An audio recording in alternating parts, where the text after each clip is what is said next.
देख त्रिभुजर तीन कोणर परिमाणर समष्टि 180 डिग्री। तेबे एठी आमे देखिबा केमिति त्रिभुजर तीन कोणर परिमाण 180 डिग्री हेउछि। तेबे एठी आम पाखरे एक त्रिभुज अछि ए बी सी। तेबे एही त्रिभुजर ए बी सी रे मु बी सी को नेकी जदि एक समांतर सरल रेखा अंकन करिबि ई एफ, तेबे ई एफ एवं बी सी समांतर अटे।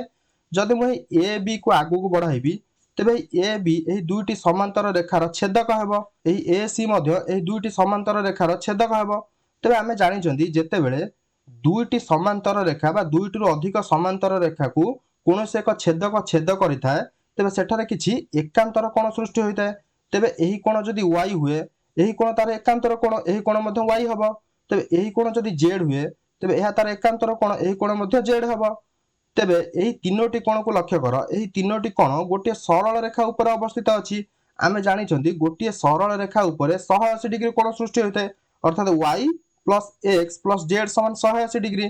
तेबे एही कोण समान एवं एही कोण समान, कारण एही दुईटी एकांतर कोण एवं एही दुईटी मध्य एकांतर कोण, अर्थात आमे कहि परिबा x plus y plus z समान 180 डिग्री। ठीक अछि।